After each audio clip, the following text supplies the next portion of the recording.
Bonjour, c'est Laetitia Sérénité de Au Bois Enchanté. Dans cette troisième vidéo, je vais vous présenter tout d'abord une vie antérieure à l'aide des cartes que j'ai sélectionnées ici. Euh, et ensuite, je vous expliquerai l'enseignement qui m'a été délivré pour la personne qui a vécu cette vie antérieure. Donc il s'agissait d'un homme qui vivait dans un peuple autochtone, un peuple primitif, dans une forêt type forêt amazonienne. Et donc cet homme avait été missionné par le chef du village pour aller chercher dans la forêt un fruit dont il avait besoin pour faire un remède afin de soigner le chef du village qui était malade.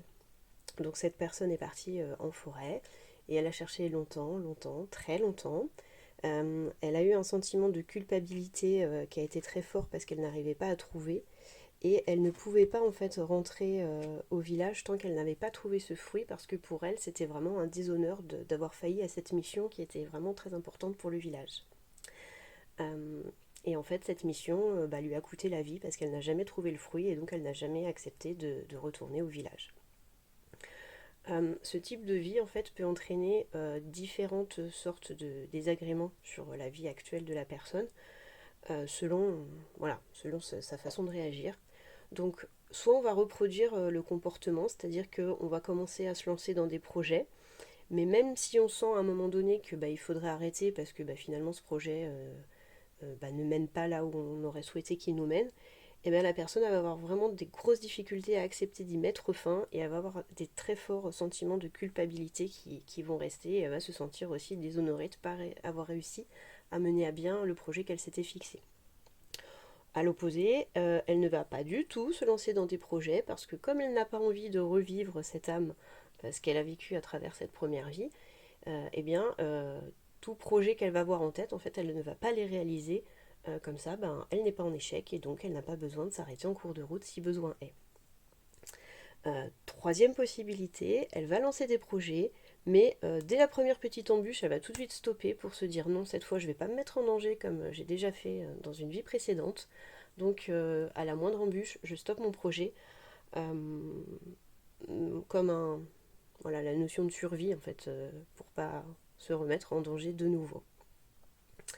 Donc l'enseignement qui m'a été livré, que je vais vous lire ici, il amène en fait à faire des choix parmi les projets qu'on a envie de mener à bien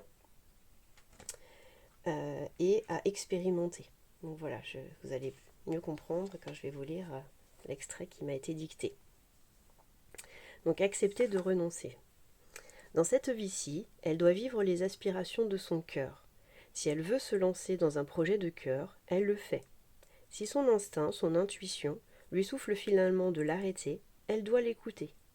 S'arrêter quand on ressent que c'est juste, que l'on doit le faire, ce n'est pas se déshonorer, c'est expérimenter. Des essais-erreurs.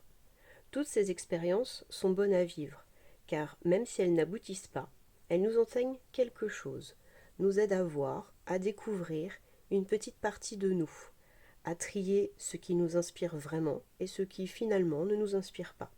Tout est juste, tout est expérimentation, et au fur et à mesure du temps, cela lui permet d'affiner sa conscience de soi.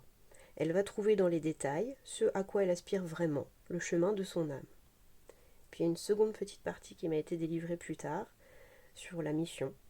Notre seule mission ici-bas, votre seule mission, est de vivre pour grandir, riche de vos expériences, avec toujours de l'amour pour vous, pour tout, de l'amour partout.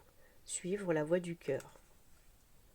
Voilà, donc c'est pourquoi j'avais choisi ces deux petites cartes sur vraiment expérimenter, voir ce qui nous parle, ce qui ne nous parle pas finalement, et puis faire des choix, tenter quelque chose, finalement non, et je tente autre chose. Mais la première chose, elle m'aura quand même apporté euh, quelque chose déjà au niveau expérience, mais aussi au niveau connaissance de ce qui me plaît, de ce que je suis capable de faire.